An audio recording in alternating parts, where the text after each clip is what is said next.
Hello, and thank you for listening to this Ringside Report Network podcast today.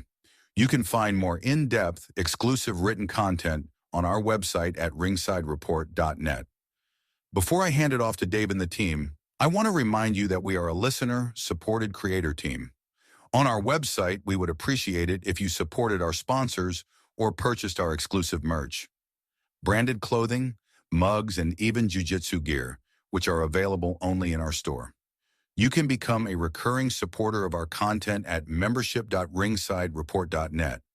This, along with all our podcasts, is available on Spotify, Apple Podcasts, YouTube, Amazon, iHeart, and TuneIn, wherever you get your podcasts.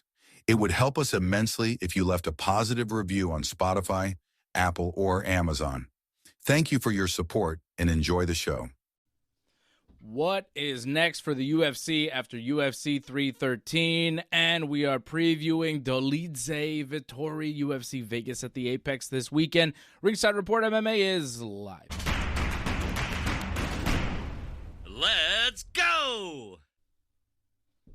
Let's go indeed. We got the whole crew here. Everything's working fine. Something just fell, but that's okay. What's up, Chico? Chico, I'm oozing my cheese. What's up with that music, man? That intro music is I like scary, man. You like it? Well. Hold on. The subscriber. Weird, man. It's been like that a couple of weeks. Yeah, it's the new sound, man. Sounds like, let me hypnotize you and bring you to Epstein Island with that song. Whoa, Hold AJ. on. Let's take it easy. I'm not sure why you're going there, but yeah. I don't know, because you're on the show, you realize, AJ. You're on this show. I'm more That's why I'm saying. Let's go to a rave party. Yeah. I was having like, a party. Please do not kidnap me. Wow. AJ's terrified by a lot of things. AJ's been co-opted. It was weird, man. I was listening to it. I'm like, it would have been a perfect time to like bring some Irish jig. That's what I was trying to say when I was like, before the show started, to the producers, Irish jig. It's like, hey, what is this? I'm wondering about your outfit, because you've got quite an outfit going, and I'm not really sure what's going on. I'm guessing by your outfit, I'm guessing St. Patrick's Day is coming up.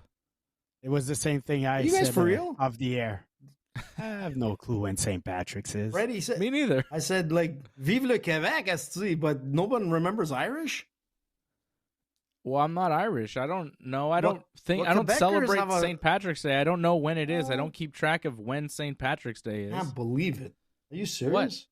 What do you mean, are you serious? Most Quebecers have a little bit of Irish in their DNA. Some have a lot more. Well, I know my DNA because my parents did one of those 23andMe things, and I have 0 Irish in my DNA.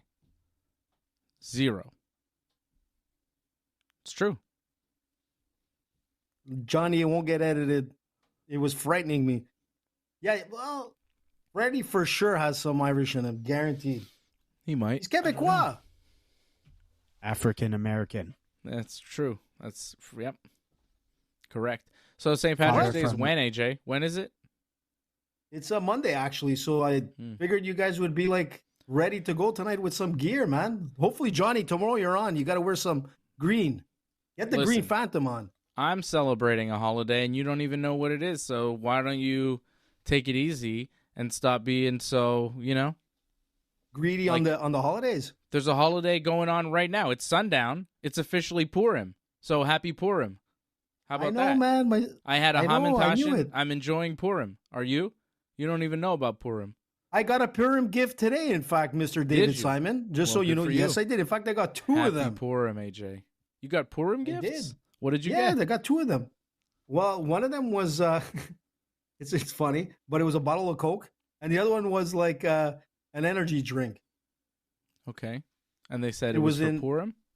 It was for Purim, yeah. That's nice. You got to give. That's what they said. Yeah. So, well, thank you very much. I gave out some Hamantashen today at work. Well, Hamantashen to you, bud. Have you ever had a Hamantashen? It's a lovely Purim treat, like a cookie with prune in it. Delicious. Yeah, I have a cake here, actually. Well, you got to remember, my sister works for... cake is not... Hamantaschen is different. It's delicious. Yeah. Very good. Well, today's Purim. There's so happy holidays. Quite a bit of holidays happening right now. Yeah. Happy St. Patrick's Day. Happy Purim. We're all celebrating here on the Ringside Report Network.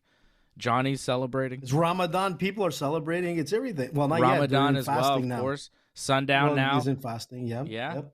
Sundown. Everybody's eating for Ramadan right now. And then this week and starting actually tomorrow night is the biggest holiday for the Irish. And this is all for Wally, man. Wally! Well, happy Monday St. Patrick's is the day, Day, actually, Wally. the 17th. March Wally 17th. Who's in Ireland. Look, even Freddie. See, Freddie was in the spirit. I knew it. Bravo. Pure coincidence, but I love this smug. No. Look, I'm not anti-Irish. I may not have any Irish in me, but I know my kids. You look more Irish than all of us here. My kids probably do because their mom, So. Well, they are redheads. It's true. They're blondies, blonde. yeah. Strawberry blonde. I wouldn't say that. My kids are not redheads. What are you talking about? Have you seen my kids? Well, but they have strawberry blonde, man. That's what I would say. They're a little bit more on the red-ish side. I don't think so. You need to get your eyes checked, man. We really have had these eye tests a lot, and you struggle with your eyesight. I think there's something going on. You need to get a better prescription. Yeah, you're right, man. I'm having a hard time looking at my computer. I got to put on my glasses. You aren't Irish like me, so please stop. Yeah, AJ. What? You're not Irish. That's everybody's Irish on St. Patrick's Day. Never forget that. Leor in the chat, member of the team over at join.ringsidereport.net. Thank you for supporting Leor. He says, just watched War Machine Dark Side of the Cage episode. Yikes, never heard of this guy, but he sucks. Yeah, that was pretty bad. He's still man. in prison, right? War Machine? He was a bad guy. Yeah, he'll be in prison forever, I hope. I think he's in there for life. Yeah. He was a bad dude. I don't think so because he didn't kill. Well, he didn't kill her. I think he's there for 40 years, maybe, or something like that. Yeah, I don't know. He still was 40 years, man. That's how old is he? He's 30 something years old. He's gonna come out at 80. Come on. He was in the UFC for a bit, right? Yeah, War Machine. He was in the beginning, man. Yeah. There was anybody a lot of that changes their name to War Machine, Gary. Uh-oh. I don't know. People 36 years. Things are happening. 36 years. Actually, he did get life in prison with a possibility of parole after 36 years. Yeah, so minimum 36 years. Yeah. Wow. He won't be the War, and he won't be the Machine. He'll be like Rusty Machine, Yeah. Yeah, he was a bad guy. It's interesting, Leor watches the show. He's he hadn't heard of him before. I remember that was a big story in MMA at the time. Okay, well, Leor, if you're interested in those type of stories, go on YouTube and look at Phil Baroni because, a couple of months ago, man, I looked into some documentaries about that situation. Man, that's a pretty crazy situation in itself. And I think both guys were kind of friendly or something like that, from what I understood. Him and War Machine. So yeah, Phil Baroni. Yeah. Go watch on YouTube. But Freddie, if I'm not mistaken, Phil Baroni was in Montreal a lot. In fact, he used to be a Gamma. He's come here to fight a few fights. He fought with some of the early days of TKO. I mean, Phil Baroni was pretty big at one point. Yeah, in the Quebec scene, he was big in the MMA world. Phil Baroni. Yep, a lot of characters, right, over the years. A lot of characters and criminals, people that are in jail now. Hopefully, and I'm going to bring it to today's events or last couple of days' events. Hopefully, BJ Penn's not the next guy to be one of these weird stories. Hey, listen, man, that's a weird one, man. I sent it to you guys, and to be honest, I thought it was a joke, and it's it's going all over the place, and people are like, what the hell is going on in Hawaii with BJ Penn? Is he serious? So, yeah, Dave, you know the story? Well, kind of. I know what you sent Freddie, me. You know the story? BJ Penn made a video claiming that this other woman had killed his mother and assumed her identity and was like acting like his mother, but it's not his mother. She's working for the CIA or government, something like that. Oh my. Yeah. He's videotaping her in the house. He cannot touch her because if he touches her, he's on legal grounds to get arrested. Pretty much, as you know, BJ Penn is a very wealthy guy. His mom should be careful, man, because who knows, man, in what mental state BJ Penn and in the video she doesn't really react. So to me, that tells me that it's not the first time that they have these discussions. Like she's probably like, "Oh, here's my son again." Because I mean, if this is the first time that somebody accuses you of being a government worker, I would expect some type of reaction. You know, like if all of a sudden I'm like, "AJ's a CIA worker," AJ's gonna go, "What?" You know, he's not just gonna stay there and listen to it. But if I say it over and over and over, well, maybe at some point AJ's just like, all right, I'll just let him say whatever he wants. But Freddie, like to give him some like possibility, if you took a look at you take a look at his mom and you look at the lady that's there, mom. I don't know what's going on. It's Are his you mom. Sure, man? They don't look alike. Yes, they do, know, AJ. Holy. Oh, come on, AJ. I don't know, man. I don't know, dude. Dude, are you Bring serious? up the pictures. Let our serious? Let he our viewers clearly look at has it, man. CTE. This is like a mental issue. Something's really wrong with BJ Penn. And you're feeding into this, up. Dude. What? I'm not agreeing with him, but it does seem messed up. I thought it was a complete joke. But there's a lot of weirdness going on. AJ. You know? Yeah, Leo, he needs to be on it for sure, man. But I'm telling you, I just saw the picture. And I'm like, well, he kind of does not look. Yeah, what if? What do we do? Fred, what's going on with this guy? What's happening with Hawaii AJ? did burn, man. I'm more concerned about AJ than I am about BJ Penn at Dave, this point. Listen, man, go take a look at the picture. And I'm concerned. Listen, take a look at the pictures. Why are you denying it? Don't deny it till you see it. You weren't even sure about the whole story. I'm like, look at the pictures. Bring it up. Let people decide on our show.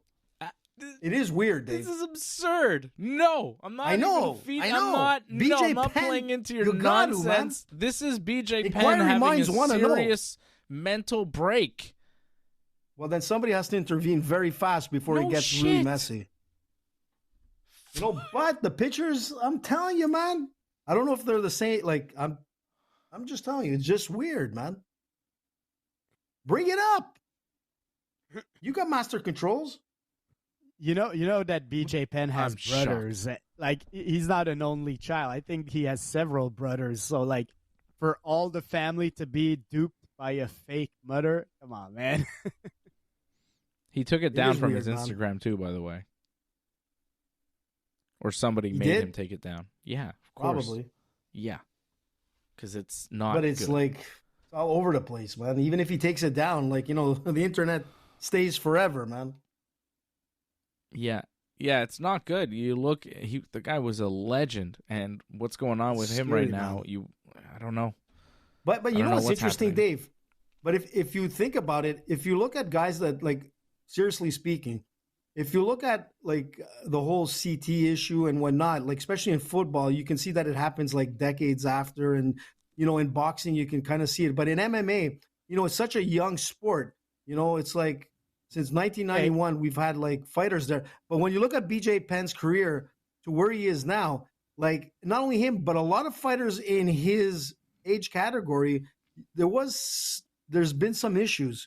You know, we were talking about War Machine, and we're talking about, like, you know, quite a few guys, you know, like Sanchez and whatnot. And all these guys, there's issues, but wait, man. I want to say something. Yeah, there's issues, okay? Like, I agree, getting hit in the head is not good. But you see, we mentioned Phil Baroni, War Machine, BJ Penn, Diego Sanchez. Like, I'm sorry, all these guys, like, have had substance issues, man. And it's been pretty obvious also. Like, for BJ Penn to react that way, to me, says he's not sober, man. He's like in a paranoid state or something. Like, I don't know, man. I would suspect, I don't want to accuse him of anything, but to me, there's a definitely chance that he's on something. Yeah. I think, you know, it could be a combination of things going on with BJ Penn. Exactly. You know, like, getting hit in the head is not good, but Yeah. Being on all sorts of drugs also is not good. Yeah, well, a lot of guys get hit in the head and don't do what BJ Penn is doing, right? I mean, that also happens. But it's also a reminder for fighters, get out when you can. If you can, get out. Like George. You don't need to keep going. Like GSP went out, he went out on his terms and it was good. Khabib went out on his terms and he's good. Now, yeah, but you see both these guys live a healthy type of life. You see George is retired, but you're always seeing videos of him training, things like that. Like he's not living the party life. Like he might party here and there, but he's not living the Nick Diaz life or the Diego Sanchez life or the BJ Penn life. He's living a wholesome life. Yeah, but I'm not thinking about, like, George is good, but there are guys that are in the UFC now, like a guy like Israel Adesanya, where you go, do you really have to keep going, man? Do you... it might not be good for you long term. Like some of these guys, they kind of hang on a little too long, and it's like those few fights at the end, they're not worth it. I don't think it's worth it. For your health, for your long term, go out while you can, when you can. Even, you look at Conor McGregor. How is that story going to end? He's not fighting. I don't know what's going on. Again, the Conor McGregor, if the story goes even more sour, I'll bet anything it has nothing to do with the punches he got to the head and much more with the stuff he's put into his nose and all that. Yeah. Well, yeah. It's not about the fighting, really, in a lot of these cases. Mm-hmm. But it's just there's so many examples of guys. It's tough, man. It's tough to see like fighters that that to me were like they're legendary. You look up to them, like especially like a BJ Penn. I mean, like his fights were epic. That whole thing with George St. Pierre, everything, man. BJ Penn Nick Diaz was a legend, too, man. But to see him Nick like Diaz deteriorate, today, you're like, wow, what happened? What happened to Nick Diaz? Drugs. Yeah. Hard drugs. Yeah. Well, you see him with those videos not too long ago. He's off the side of a sidewalk and he's lighting grass on fire. I mean, I had to double take. I'm like, it can't be like any of the Diaz brothers. But it was.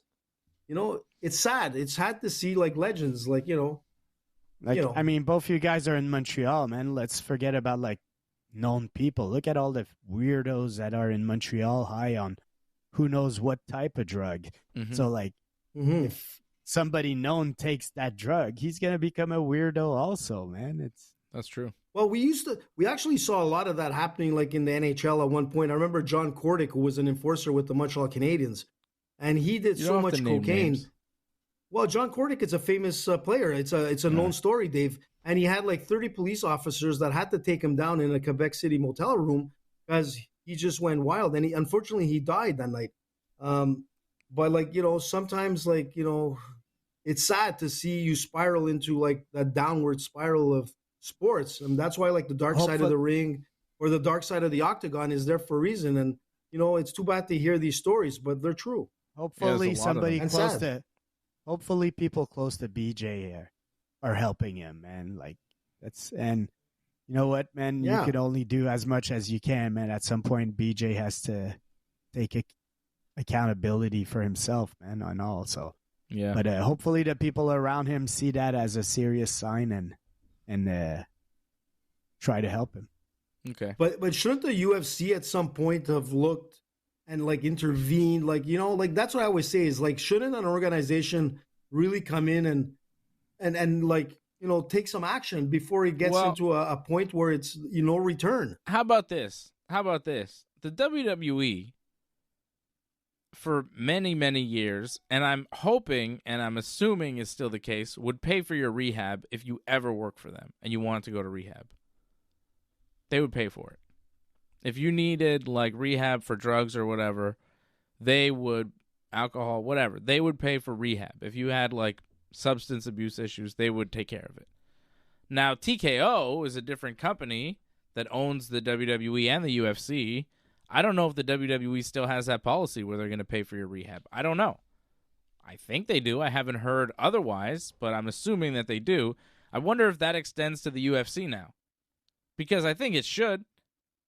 Definitely it should. I think that's a fair thing to do. If the WWE is doing it too, like if they have that policy in place for their company and it's all owned by TKO, shouldn't the UFC guys get that too?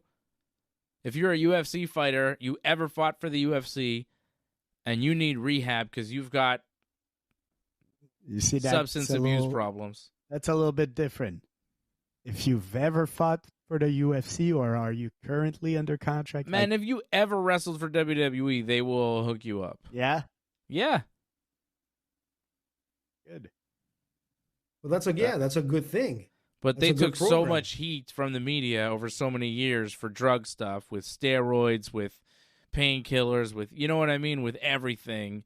So many people dying that they kind of had to give back. And UFC hasn't been around that long to get that kind of heat from the media. And they really don't take any of it. Because the media, like the general mainstream media, doesn't really pay enough attention to the UFC and their former stars to care about, you know what I mean? Like a UFC star, their shelf life is like maybe, 3-4 years, and then it's on to the next one. At most is 3-4 years, like a really good run on top. So the mainstream media, like, they forget about you so quick. WWE people last a little longer, you know? Get 5-10 year career, people get to know you a little bit more, they care about you. UFC people, see what Lior says. I'm telling you, mainstream media, you would get pressure from the media, and that's how you change if you're the UFC, right? But without pressure from the media, they can just kind of skate by and do whatever they want. Because the MMA media, is just going to kind of tiptoe around things. No one's really attacking the UFC about these types of things. Nobody's pushing them to give rehab to anybody.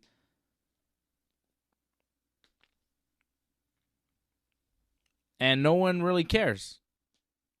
I see a comment from Lior. He goes like, do you really think that Dana White doesn't care about his fighters? Like, overall, realistically speaking. I don't know. I think he cares about some of them a bit. Cares to a point. Why, some of them more than others. Yeah. He cares about, it seems like he cares about you as long as you make money. But I mean, also, like, okay, like, I don't want to get into a businessman that's a heartless here mode, but, like, it's a little bit much to expect for Dana to care about all the hundreds of people that fought under his organization over the years and all that. Like, that's why I go back. Should it be their responsibility? I'm not sure how all that goes, Somebody fought for you for a year, and then you gotta be like for lifetime supporting him of whatever bad decision he might make. I don't know. It's a tough road. I mean, you know what, Fred? I like the way, like, in pro wrestling, right? In the WWE, the way Vince McMahon kind of designed it, and say what you want about the evils of Vince McMahon, and, we could talk about that, but, it's probably too gross to talk about. But they take care of their former wrestlers more than the UFC takes care of the former fighters. Like, Vince seemed to actually care about his talent. Well, because like you said, most of them are there for many years. But what about a guy that spends like 1 year in WWE and never comes back? You think Vince would really care about that guy? Depends who he is. So like, Dana cares about like Chuck. He cares about he? Forrest Griffin. He cares about those guys. Come on, man. He gave them some paying jobs, not doing nothing. Chuck doesn't have. Chuck lost that job years ago. Chuck doesn't have a job. I know. UFC. Okay, well, I mean, again, like Dana doesn't owe them a lifetime of that, and he doesn't give any of them any. I mean, some of them get to do commentary, but like it's a handful. What I'm saying is the WWE system allows for more of the former talent to stay on to do this or that or whatever. And they have a longer shelf life because you can wrestle for way longer. And the UFC guys, like, the turnover is so quick And there really isn't room for the former fighters to do anything around the company. You don't see them around doing anything. You see them once in a while in the crowd, but like, okay, they get free tickets to the show. Okay. Yeah, it's sad. It's sad. And I was going to say something like off of what Fred said is, it's happening in the UFC, but like it happened in all sports organizations. And I remember like the Montreal Canadiens, at one point, I remember Doug Harvey. I don't know if you remember Doug Harvey, Fred, but he's a legendary Canadian defenseman. They named an arena off of him. Doug Harvey Arena in NDG. I know about that. Yeah. So I met Doug Harvey as a kid, with my dad. How old are you? Exactly. But the thing is, I'm just saying, I was a kid, man, but I didn't know who he was. I just saw this man. And my dad said, this guy's like, he was a legendary hockey player. The problem is that like, he pretty much lived and, passed away like penniless, from what they say. And that's the problem is that like, I think it's the drugs sometimes come into place when you don't have the same pocket change and that lifestyle that you want to maintain over time. And I think it sort of like escalates into what we see, maybe what's happening with BJ Penn, and which we've seen with a lot of other players. In fact, I think it's just when you're away from that spotlight, sometimes it's like there's a lot of pressure that you're not performing anymore and people forget about you. There's very few like George that's still in that spotlight. But how many people can you go up to in your circle of, acquaintances and whatnot and say, BJ Penn? Most of them won't know. Some of them might know George St. Pierre, but that's might. It's crazy, man. And that's the problem. I think it's the downfall of being away from the spotlight. It's hard to swallow. I'm just getting word. Apparently, Doug Harvey watched me play T-ball a few times when I was a kid. So. What? You see? I'm not that old. Thank you. Well, I was a kid. I had no team. idea. Huh. Still, man, he watched you. One of the legends watched you. He watched one of the legends of NDG baseball, me. That's right, man. Legend of NDG baseball. So that's what I'm trying to say. Legend of the Lynx. Well, that's what happened is that the pressure was on the Montreal Canadiens to change that, and then they got into the NHL pension plan and all the rest of the stuff that came with it. But if there wasn't pressure from the fans, to see people like literally that are heroes and you have to like give them handouts, it's bloody sad. And that's the thing with the UFC. They were talking a long time with the UFC unions and all that kind of stuff. But, okay. Look, you're saying about the WWE, but how about now, AJ? Antoinette how about right now? With you. Let me ask you this. What does the UFC do now? What are they going to do? Because they just lost the golden goose. The one that lays the golden eggs. When they needed a main event for UFC 300, they called Poatan, Alex Pereira. Can I get a Shama? Shama. And now we got no Alex Pereira because he lost to Magomed Ankalaev in a boring 5-round decision that I predicted last week on this show, by the way. A boring 5-round decision that people would be unhappy with.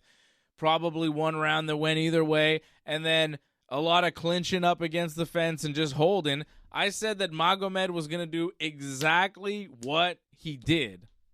And I've been saying that he was going to become the champion for many years now. Shama.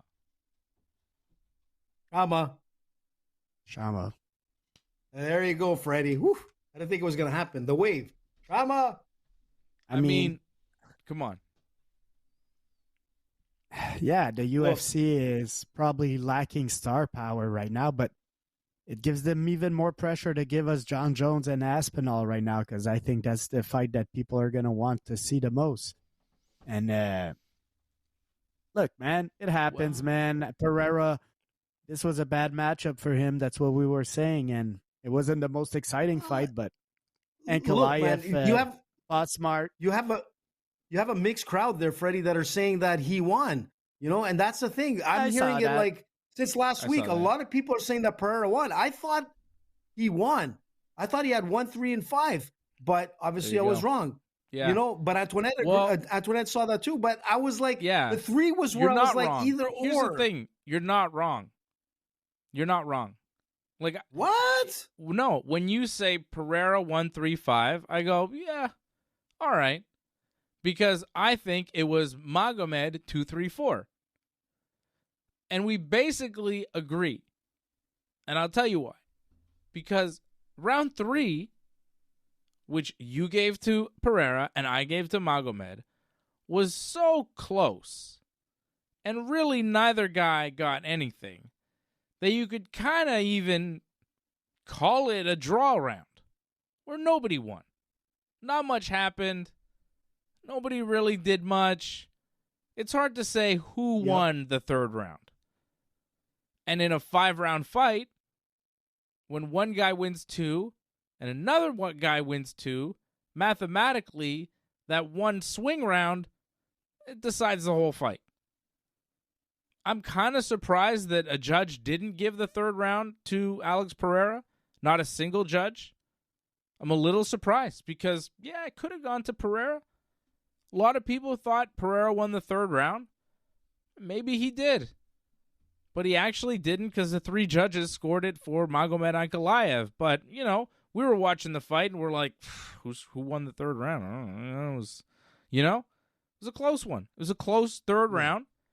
And you go, okay, what are you going to do? What are you going to do? That's tough, the fight game. That's the fight game when you're letting 3 guys outside of the cage decide a very close fight that takes place inside the cage. That's what happens. That's why you did a MMA. rematch. That's why you do a rematch. Yeah. You have to do the rematch. And the rematch is where the money is. And, like, if you wanted this to be, like, for sure, the Potan is the golden egg. But that golden egg is still very relevant. And a lot of people want to see this rematch. So Dana White is making twice the amount of money. And the second one is going to be even more of a fan, favorite than the first. I think more people are going to come out to watch this fight. I was just looking at a comment that came in from Antoinette, who was in Vegas. She was firsthand there to hear, the feedback from the crowds and everything. And a lot of people were upset with, the fact that Pereira lost. So what I'm saying is that this is the perfect rematch. Well, yeah, Pereira. And you got to do it is now. The fan favorite. A lot of people like Pereira.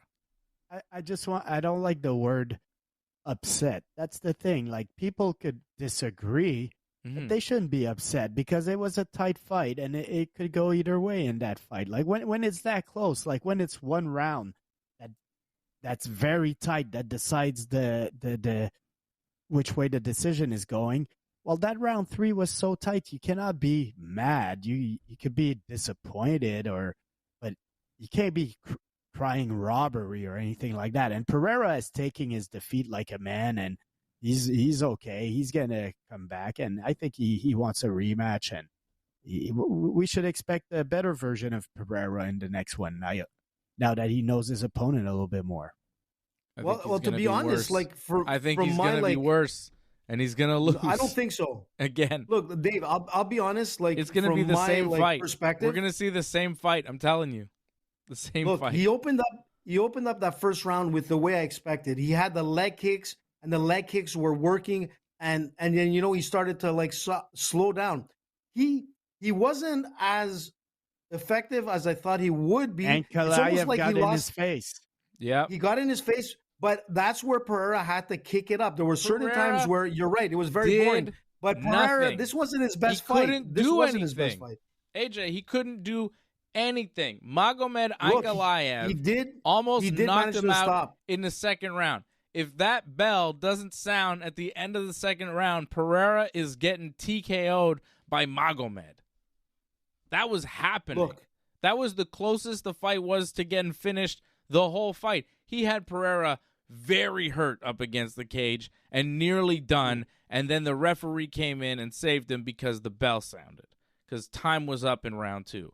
But Magomed Ankalaev, I think, is going to beat Pereira again, and he might finish him this time. I think Magomed is only getting better, and Pereira is only getting older. He's 37 years old. There's an up and there's a down. This is the thing.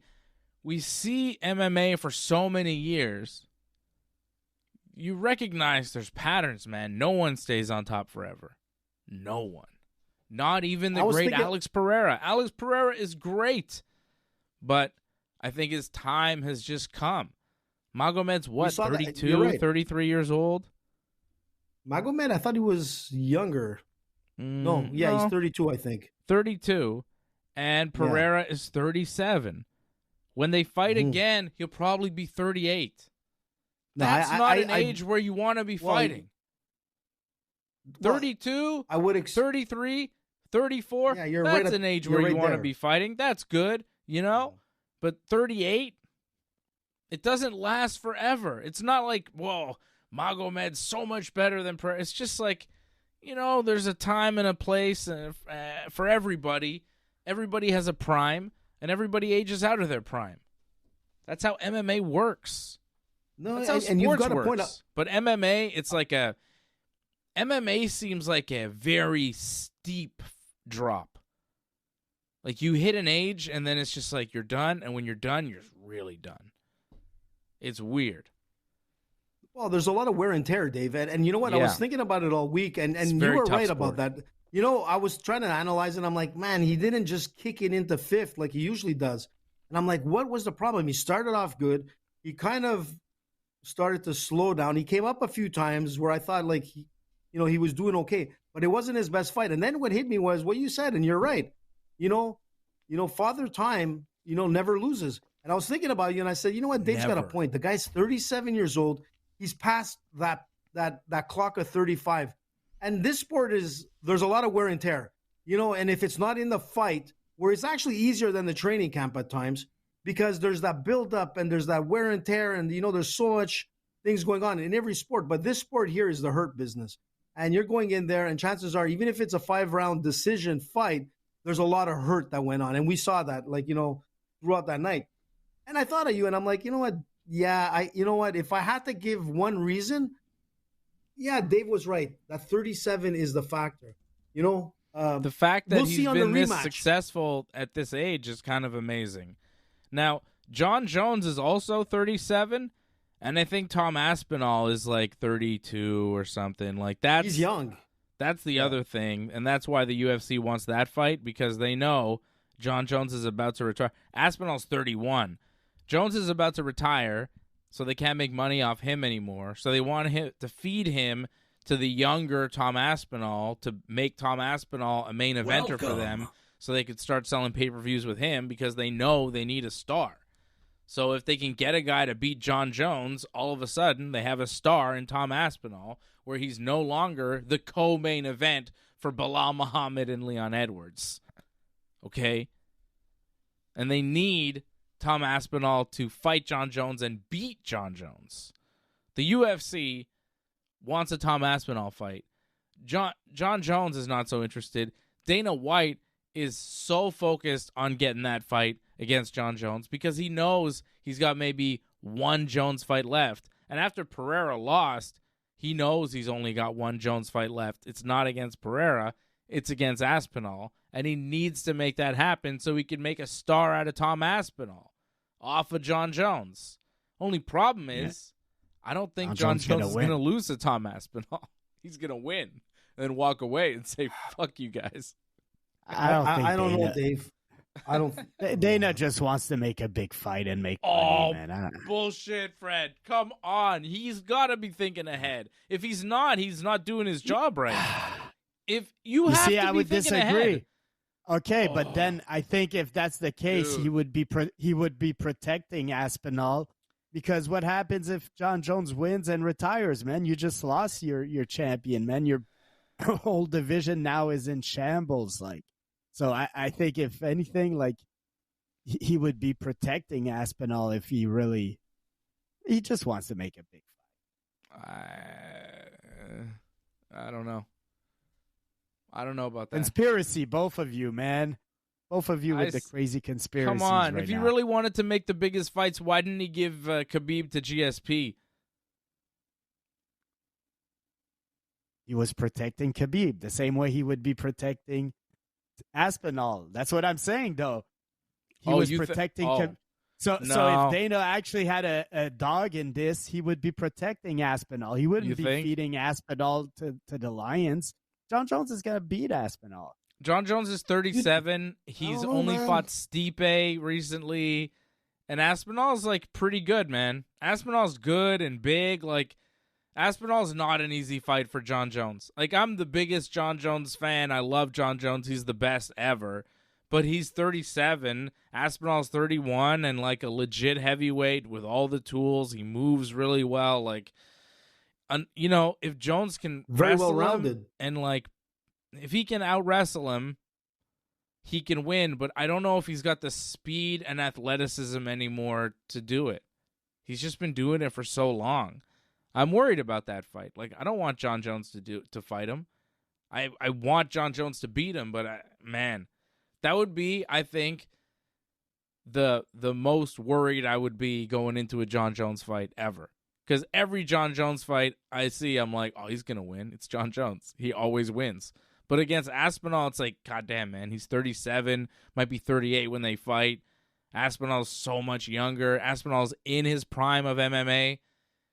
The prime of MMA is like 29, kind of like 30, really. 30 to like 35, 34, 35. Jon Jones is past that. Aspinall is just entering the like real good prime years of his career where the body and the strength and the technique and the knowledge all come together. I don't know. I just think it's a tough fight for Jones, and he might not win. But Jones, easy. I don't know if it'd be easy. I don't know, man. I don't know if it's easy. But I think it might be. Like, it might be because he's so amazing, right? He does these things where you're like, man, this might be a tough one. And then he goes in and just smashes him. And you're like, why would I ever doubt this guy? He's a god among men, you know? He's been doing it for so long. But the thing is, you can't do it forever. You can't. You can't. We saw that with Pereira. Doesn't last forever. Yeah. You know, at the same time, we knew Pereira had flaws. I don't believe Jon Jones has flaws in his game. That's a good point. It's a very good point. He is flawless. Yeah. So listen to this. He's man. so far beyond MMA and MMA fighters that and I think he has the best fight IQ. This guy's always prepared, always has a game plan and applies it. He's never going away from his game plan. Yeah. Fight you IQ, got me. come on, man. Yeah, he's going to win for sure. It's Jon Jones. What are we talking about here? He's the best. But listen. I just saw something come up, and it makes a lot of sense. When you look at guys like Anderson Silva, who was unbeaten, when he fought like Chris Weidman, he was 38 years old, and he was on a historic 16-fight win streak at that point. He was 38 years old. And obviously, Chris Weidman was much but that younger. was pre-USADA, dude. Yeah, I know. But when I started noticing the decline, for me personally, was when, I keep saying it all the time, was when he fought Pat Cote. And Anderson Silva was 33 years old at that point. He was just coming, you know what I'm saying? He was stepping into that triangle zone of 34, 35. Yeah. And, you know, Pat Cote was 28 years old at that point, and he brought Silva to like the longest rounds that he ever faced, that third round. And that, to me, that was the decline of Anderson Silva, where I noticed like, oh man, there's a hole in that wall. And honestly speaking, when he fought like, you know, Chris Weidman, it wasn't that same Anderson Silva. It was done. But he was 38 years old. And I really believe that, you know, yeah, Jon Jones is like a phenom. There's no doubt about it. But he is going to be 38 years old. Same point where Anderson Silva was when, you know, everything just fell apart. Yeah. You know what I mean? That's the thing. I've seen, like, Jon Jones is great. He's the best that I've ever seen. But I've also seen a lot of really great fighters go down. Like Anderson Silva, who was, like, unstoppable. You would go into an Anderson Silva fight with the utmost confidence that he was going to win. You knew he was winning every fight. The Vettori fight, the Chael fights, you're like, yeah, he's going to win. Even when Anderson was losing to Chael in the 5th round, and you're like, I'm like, he's going to figure it out. And he did, because he was the best. He was so good. But then the decline was vicious, you know? It happens to everybody. All right. AJ, speaking of decline, how are you? How are you? Bud? You're still hanging in there? All right. I'm still hanging. I was just like freaking out thinking that he was 38 years old, Anderson Silva, and age does play a factor. Again, like if it's like a different sport, if you're playing, golf and things like that, man, you can run the course for a long time. If you're playing like, even tennis, man, there's a lot of wear and tear on the joints and things like that. It's a hard sport to carry on, into a long part of your career. But, and it's the same thing for hockey where sometimes, you can get away with it. Chris Chelios played till he was like, I think 50 years old in the NHL. There's not too many players that can pull that shit off. Jeremy Jagger's another one. Who is the oldest player in the NHL? Well, at the time it was Chris Chelios. I know that. But Gordie right now, Howe. Gordie Howe was the oldest in the history, I think. He was what, 60 years old, Fred, at that point? No, 52. There's a 40-year-old guy. I think he's the oldest. So that's what I'm saying. Like, hockey, like you can hit the mid-30s, Julio late Franco 30s. played baseball at 49. MLB. Oldest player right now, Justin Verlander, 42. Verlander's still going. That's pretty impressive. He's not as effective as he was, but still. 42. You're not fighting in the UFC at 42. Mm. I mean, you Randy technically could. Randy could. Yeah, but pre-USADA. I'm saying you're not doing it clean. You're not doing it. How old was Glover? Glover. Oh, yeah, Glover was pretty old, wasn't he? He was like in his 40s. Yeah, I think he was like 42 as well. Is that real? Let's see. He's 45 now, so we're going to have to go back in time a few years. He fought last in 2023, so 2 years ago when he was 43. God damn. Yeah. He lost. Yeah. He didn't. The last time he won a fight was 4 years ago when he was 41. Still impressive. Yeah, but he looked good in some of those fights. Which one was it there? That Yuri fight? Yuri fight, fight. He was like 42 when he fought Yuri, and he looked pretty good in that fight. Glover is crazy. Yeah. That's nuts. Okay, well, maybe, yeah. I mean, but some guys can do it, man. But it's very rare. But in the heavier weights, you can get away with that. Yeah. You know what I'm saying? Yeah. You're not there's seeing not a 42-year-old bantamweight. No, it's impossible because there's too much wear and tear, and there's too much nonstop action, and that's the problem. In the heavyweights division, you don't see them go the distance, and usually it's submission and most generally a knockout. So the thing is that the body doesn't get impacted as much as a lightweight, a featherweight, a welterweight, middleweight. These, even light heavyweights, sometimes you can get away with more wear and tear. But those lighter weights, man, when you're hitting that 35 mark, your body is probably at the 55 mark, in damage. Yeah. That's the thing. All right. There's fights this weekend, Vettori and Dolidze. I got Dolidze. Because I actually rewatched a fight just before our show. I now have a UFC Fight Pass, so I was watching it. And I thought that Dolidze should have won the first fight, man. It was a pretty tight decision, but I'm going to go with Dolidze by decision. They did I didn't fight think Vettori 2 years ago. Vettori didn't look good in that fight, I felt. Like he was backtracking most of the fight. Dolidze was going forward. Did we just lost AJ? It seems like it. But yeah, because I'm surprised he's not offended by my anti-Vettori stance. Yeah. Dolidze. And I have a parlay if you want a parlay. I already have my parlay.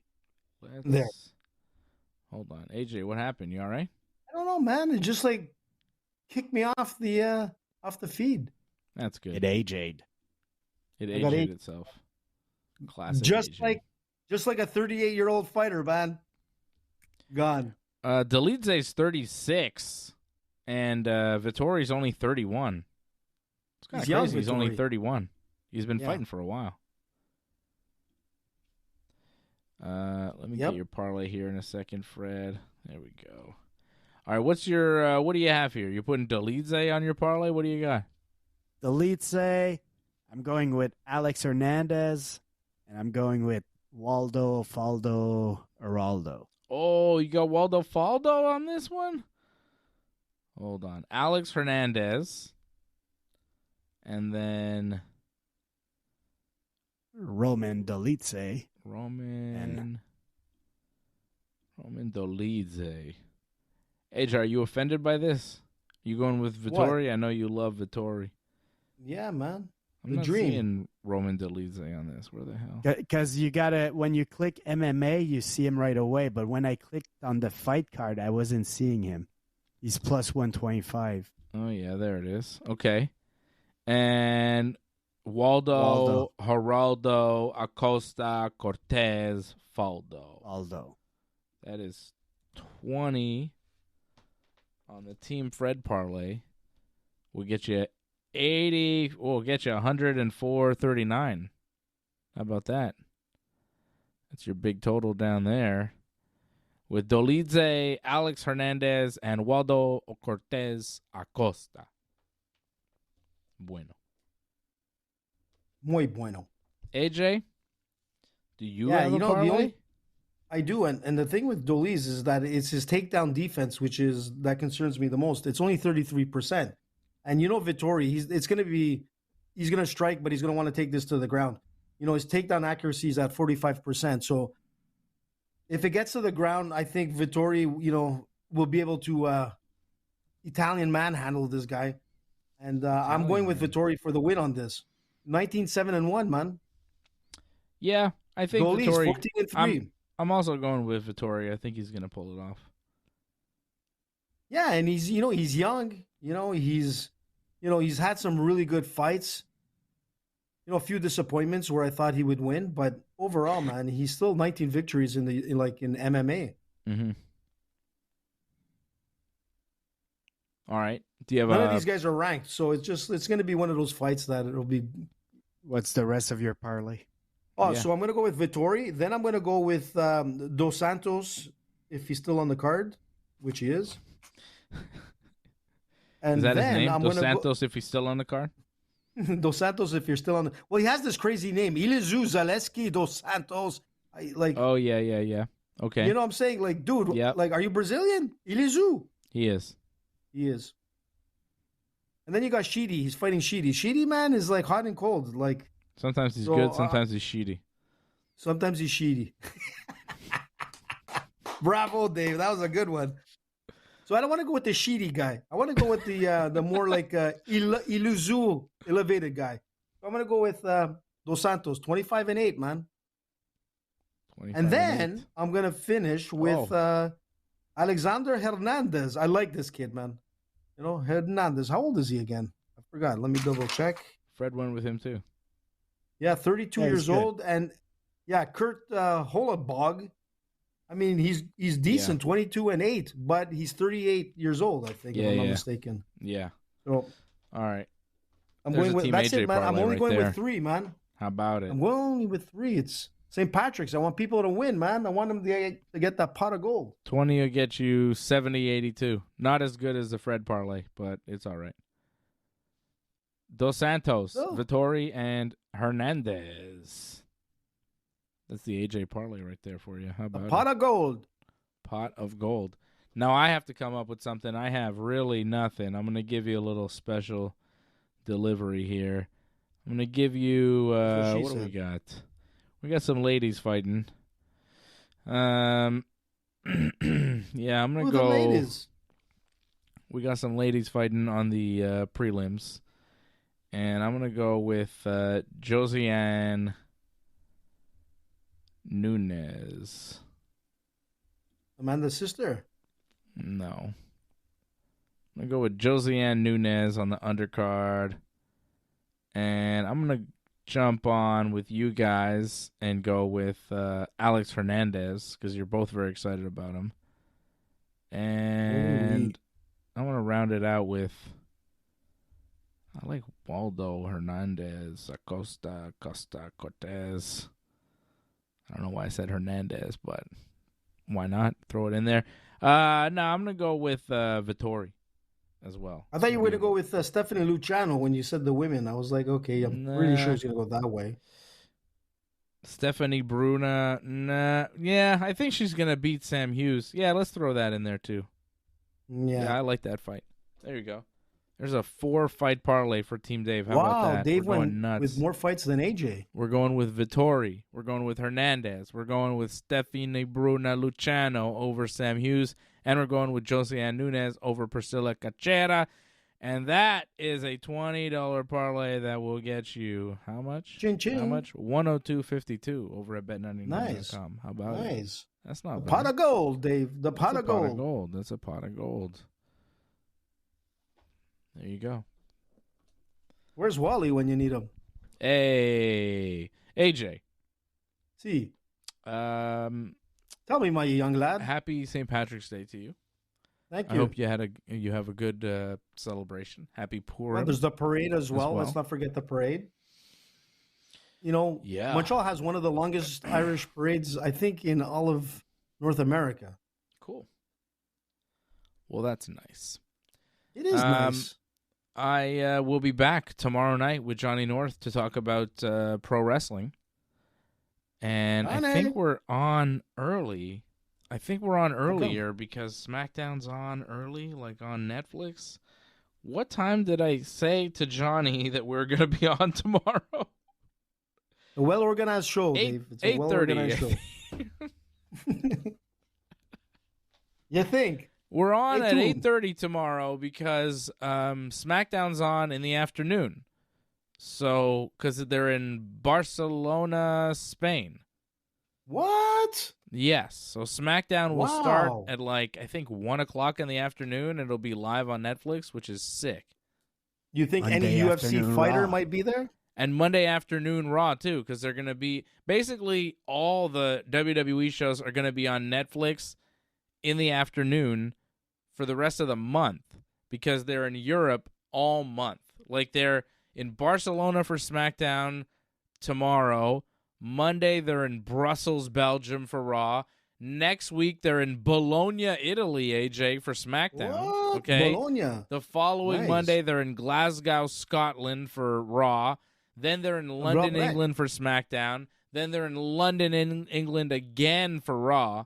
So that's like the whole month of March now. Every episode of Raw and SmackDown in Europe. So it'll be on in the afternoon for us on Netflix. In the States, I think they're still airing it on TV, the SmackDown, like at 8 o'clock or whatever. But here for us, we get SmackDown on Netflix, so we get to see SmackDown and Raw live when it actually happens, which is sick. So, Europe. They're in Europe. SmackDown in Bologna, Italy, AJ. That'll be interesting. I'd like to see how the crowd reacts to that. Mamma mia. All right. So tomorrow night, 8:30. Me, Johnny, here. The great Johnny North, man. A little earlier than normal because we don't have to wait for SmackDown or anything. So we'll be on early for Wrestling Uncensored right here on the Ringside Report Network. Thanks for sticking with us to the end. We would really appreciate it if you could help us spread the word. Please share this episode on whichever social media platform you use. Add a comment below and consider reviewing us on Apple Podcasts. We are an audience-supported network, so consider becoming a recurring supporter at membership.ringsidereport.net. Check out our website at ringsidereport.net. Hope to see you again next time and have a good night.